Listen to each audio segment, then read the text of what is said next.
Hello guys, gagawa nga pala ako ngayon ng fish fillet. Ayan guys, nabili ko na cream dory. Ayan, minarinate ko muna siya sa turmeric guys, turmeric powder and paminta, tsaka asin, tsaka lagyan ko siya ng kunting patis.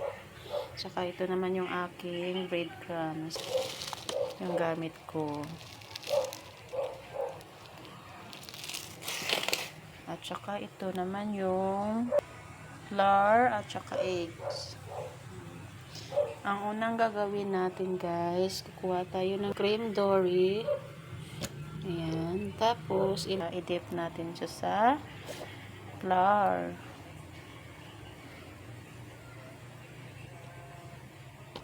After sa flour, i-dip natin siya sa eggs. Tapos, i-dip na naman natin siya dito sa breadcrumbs. Ayan, ganun lang siya paggawa ng fish fillet. Ayan.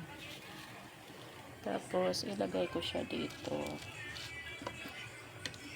Ganun lang guys, hanggang matapos siya. So, yan, dahil malikot ang aking video. Ayan. Basta yun lang yung mga ingredients ng aking lulutuin. Ito na nga pala guys, tapos ko na ang aking paggawa ng fish fillet. Niluluto ko na siya guys. Ulam namin ng dinner. Dahil dalawa lang naman kami ng bunso ko. Ayan, tig-dalawa kami. Okay na sa amin to. Tig-dalawa kami ng bunso ko. Ayan, solved na yung hapunan namin. Diba guys, dati ko pang gustong-gusto magluto talaga ng fish fillet. Dahil favorite ko talaga yung fish fillet. Last kong kumain ito nung nasa Kuwait pa ako kasi lagi kami nagluluto ng fish fillet doon. Sobrang sarap at nagustuhan ko. Kaya lang guys, dito sobrang mahal ang cream dory. Kaya hindi ako makapagluto-luto. Pero ngayon, bakit nakapag-afford na ako bumili nito dahil mura siya guys sa binilhan ko.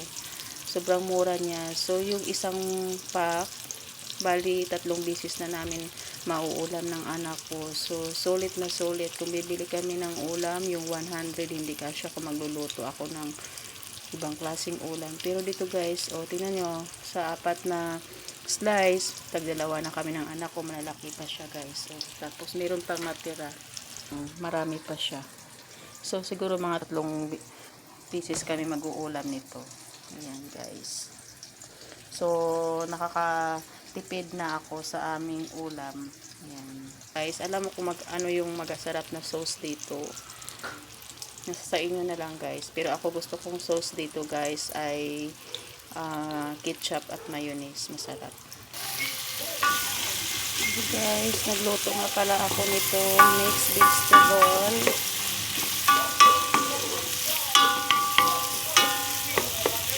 Yung natira naming itlog na may hotdog, nilagay ko na dito guys para hindi sayang, para nakakain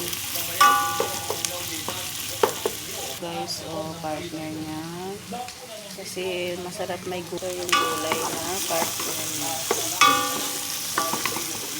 Alam nyo guys, ito guys, napakamura lang nito sa binilhan ko. Kung alam nyo yung Osib guys, napakamura lang doon.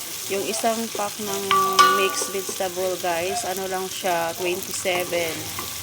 Diba? May gulay na tayo. Sa halagang 27, mayroon na tayong gulay guys. Tapos cream dory, nabili ko lang siya ng 107. Dalawang piraso na siya guys na malalaki. Tapos, ayun, mauulam na namin siya ng 3 beses. Diba? Sa 107, may dalawang cream dory ka 7 guys. So, yung 107 na cream dory, 3 beses namin ulamin, yung 127.